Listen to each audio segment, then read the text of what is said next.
Извините, что я вклинился немножко. Ну вот смотрите, вот эта вот ткань, может быть ткань абсолютно любая. Ну, возьмем даже легкие, ткань легкие, хотя это могут быть и почки, и печень, и все что угодно. Любая ткань состоит из клеточек, да?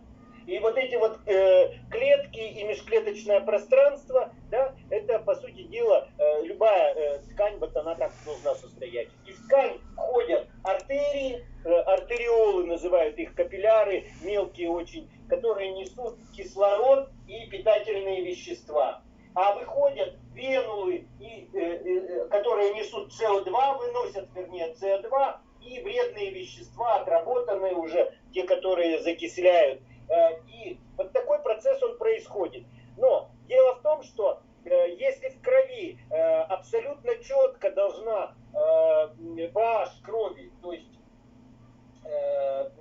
потенция гидрогениум должна быть от 7,3 до 7,4 в этих пределах, не больше, не меньше, иначе это смерть и в ту, и в другую сторону, то вот здесь вот в ткани может пойти и закисление, и защелачивание. И вот чаще всего в тканях больных детей и взрослых идет закисление. То есть может быть pH 4, 5, 6, да? Это говорит о закислении. Что нам это дает? То есть для чего нам эта информация? Дело в том, что в кислой среде начинают размножаться различные микроорганизмы. Это могут быть и бактерии, это могут быть и вирусы, это могут быть и грибы, это могут быть и гельминты те же самые. И продукты их жизнедеятельности, они еще больше. Для них, во-первых, это хорошая среда, кислая среда, и они еще больше закисляют своими продуктами закисления. И вот от этого всего нужно избавляться. То есть организм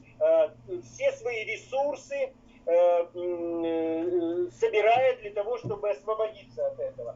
То есть вместе с артериями приходят лейкоциты, которые начинают фагоцитировать, уничтожать вот эти вот агенты, чужеродные агенты для этой среды. И потом осколки вот этих агентов, они выносятся через лимфатические сосуды, да, в крупные лимфатические сосуды, коллекторы.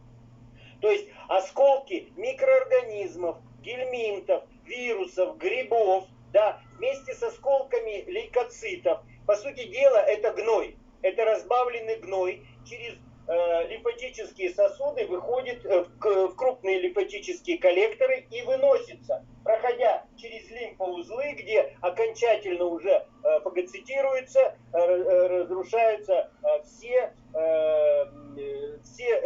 чужеродные агенты. Но потом это не должно впадать в большой круг кровообращения через лимфатический грудной проток. То есть на каком-то этапе от этого нужно освободиться. Так вот, как освобождается организм от этого разбавленного гноя, по сути дела? Есть несколько ворот, выходов. То есть, конечно же, это кишечник. Конечно же, это потовые железы. И, конечно, это верхние дыхательные пути. Так вот, смотрите, что делают люди для того, чтобы не избавиться от этого разбавленного гноя. Придуманы антиспиранты, дезодоранты различные, которые не дают выделяться поту, закрывают, по сути дела, потовые железы на 48, на 72 и более часов. Да? Все это сохраняется и циркулирует. Кишечник. Очень часто у людей запоры бывают, и нету эвакуации кишечника. Мы знаем, мы по прошлым лекциям знаем, что каждое утро должна быть эвакуация кишечника. И не только для того, чтобы от непереработанных остатков пищи избавиться от слизи, от всего остального, но и от вот этого разбавленного гноя, который выходит через кишечник, через стенку кишечника освобождается. И еще одни ворота – это верхние дыхательные пути.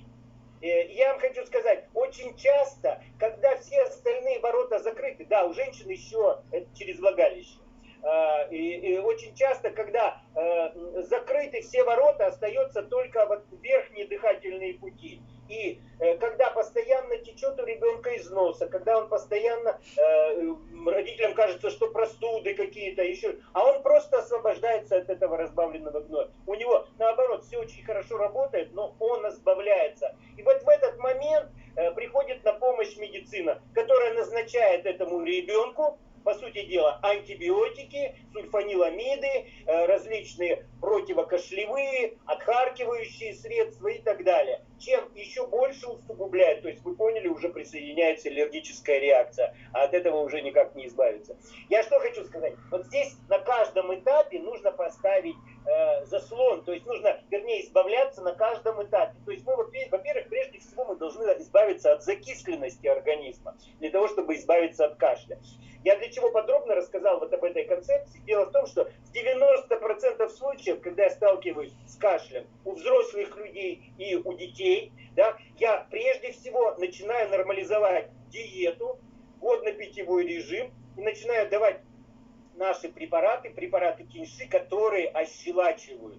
Это прежде всего хитозан, это кальций, это магний, это спирулина и цинк. Вот эти вот препараты, они по большому счету в разном сочетании, они дают очень хорошее ощелачивающее. Мы начинаем ощелачивать среду, мы начинаем избавляться от этих, в большинстве случаев, от этих чужеродных агентов. Ну и, конечно, нужно наладить работу кишечника, чтобы не только через легкие выходил вот этот разбавленный гной, нужно, чтобы через кишечник это все выходило.